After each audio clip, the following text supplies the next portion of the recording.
La dernière délibération, c'est quelque chose d'un petit peu plus important. Il s'agit d'un concours de maîtrise d'œuvre pour arrêter le programme de l'opération avec désignation de jury du projet de la Gavotte Place des Tabords. Je rappelle que c'est un projet qui me tient particulièrement à cœur parce qu'il concerne justement la Gavotte. Je rappelle souvent, je le ferai sans doute demain aussi au moment des vœux, que la Gavotte, dans l'esprit des gens, et surtout par les temps qui courent, la grande crainte, c'est qu'elle puisse devenir le 17e arrondissement de Marseille. Donc il s'agit pour moi d'avoir une action extrêmement forte et extrêmement marquée, de façon que lorsqu'on rentre à la Gavotte, en particulier en venant de Marseille, on ait vraiment l'impression qu'on ne sommes pas à Marseille-Nord. Pour cette raison, on a choisi de réaménager, voire de requalifier ce centre de la Gavotte qui se situe, je dirais, à proximité de la place des Tabords. Je dirais il y a trois parties. Une seule nous intéresse ici, mais il y a trois parties. L'aménagement proprement dit en termes de voirie de la place des Tabords, c'est quand même un petit peu parfois difficile de circuler, de savoir qui a priorité. Bon, ça c'est la question de voirie.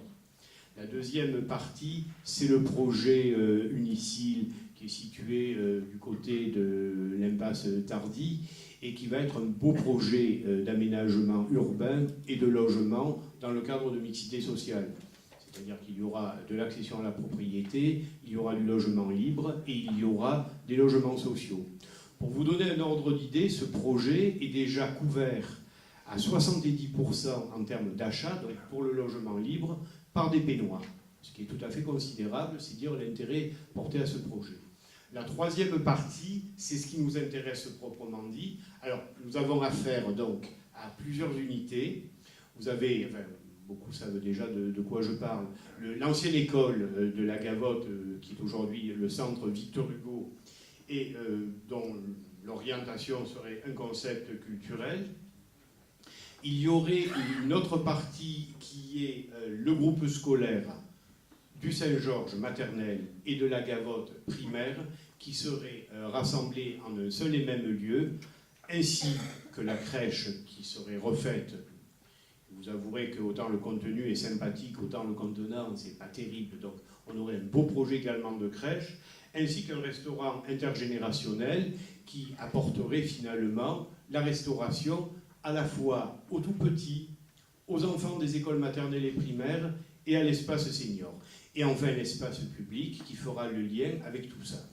Alors je ne vous cache pas que c'est un projet ambitieux dont le coup d'envoi est donné à ce moment-là.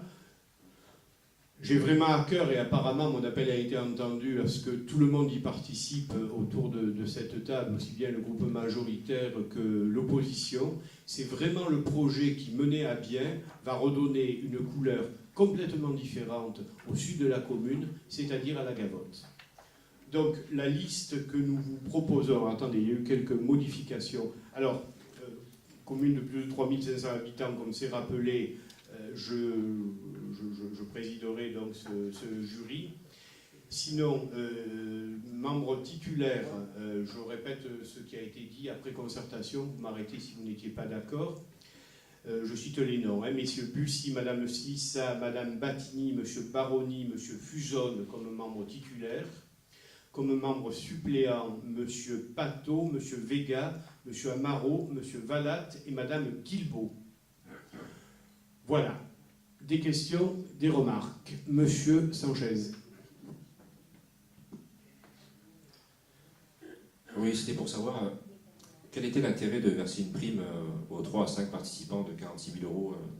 C'est quand même 230 000 euros. C'est pas l'intérêt, monsieur. Tout travail mérite salaire. Vous ne pouvez pas demander à des cabinets d'architectes, comme à n'importe qui, de plancher, de faire un travail pour nos beaux yeux. C'est pas possible, c'est la règle. Hein. D'accord, c'est un peu comme un... En fait, le simple appel d'offres ne suffirait pas. C'est pas comme un appel d'offres normal, en fait. C'est comme si quelqu'un venait faire un devis chez vous, un gros devis, quoi.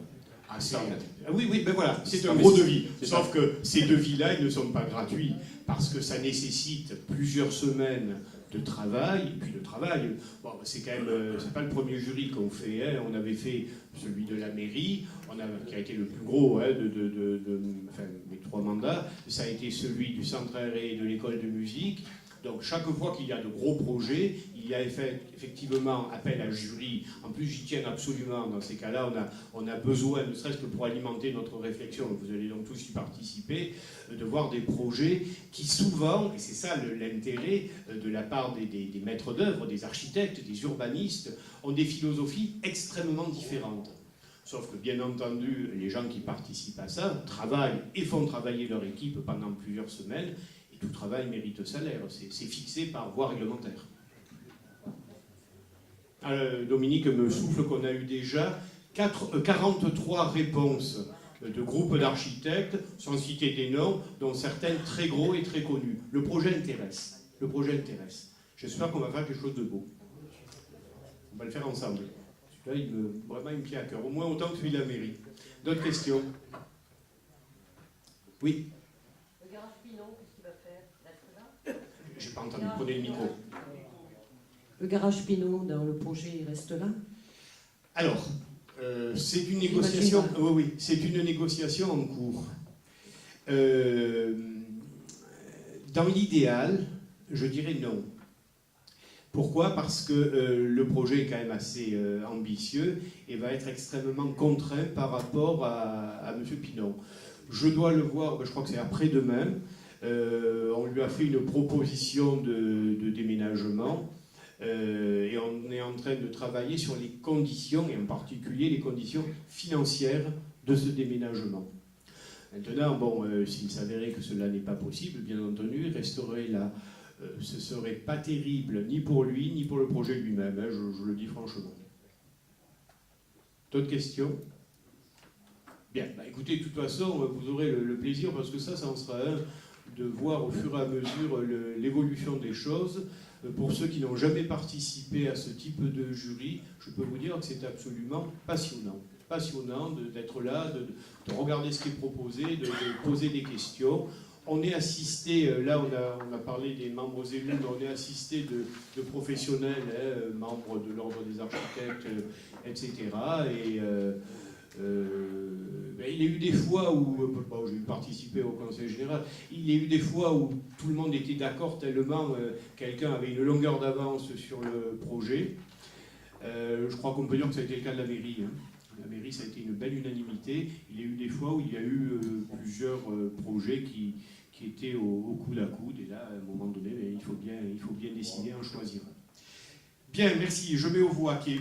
Alors, donc là, bon, puisque tout le monde participe, vous êtes d'accord de pas faire un vote à bulletin secret? Non, mais voilà, parce que normalement, il faut le... Bien, alors, qui est pour? Qui est contre? Qui s'abstient? Vous participez, vous abstenez? Ah, alors, je vais faire un bulletin avec... Là, je suis désolé, mais...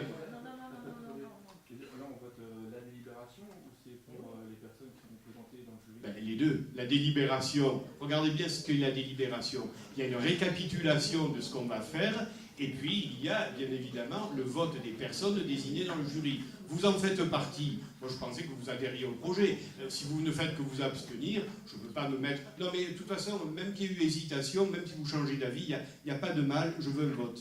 S'il vous plaît.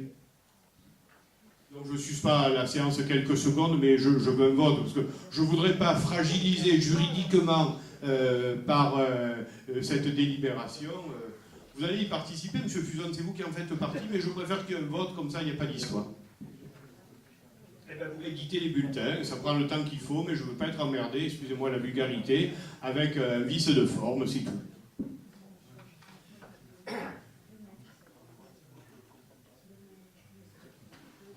J'en profite pour répondre à Madame Cheffaut pour ce que vous avez demandé tout à l'heure pour le week-end de ski. C'est à partir du 29 janvier, c'est-à-dire de demain, jusqu'à ce que nous ayons le nombre de participants. Ah ben, dernier moment, oui. Quand on est les 20 personnes, vous savez, ce sera vite atteint. Donc je suspends 2 secondes.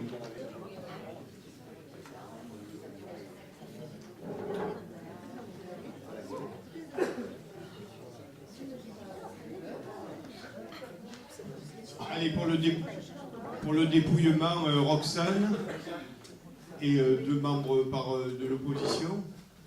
Monsieur Amaro, Romain. Monsieur Fusone. Monsieur Baroni, Monsieur Fusone, il est jeune.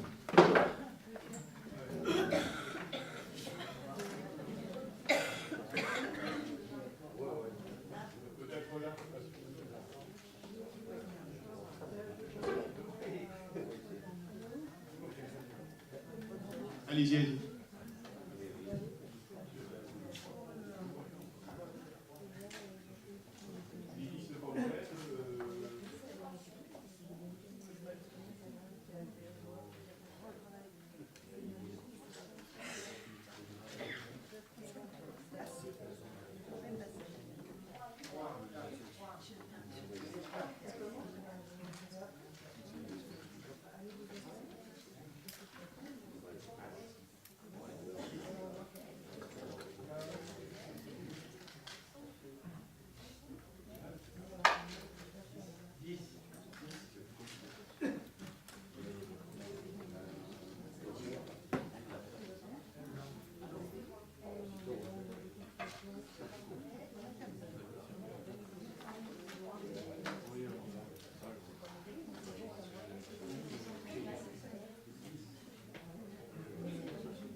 Donc, nombre de votants, 32.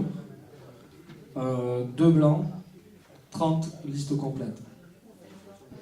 Parfait. Donc, c'est les noms que j'ai cités tout à l'heure qui participeront au jury et à défaut leur suppléant. Merci. Je crois que... Attendez, c'était la dernière délibération. Merci. Je présente demain mes vœux à la population à Tino-Rossi. Vous êtes bien évidemment tous les bienvenus. Je dirais même c'est bien si vous venez tous. C'est à quelle heure? 18h30. Voilà, demain Tino-Rossi. Merci, très bonne soirée.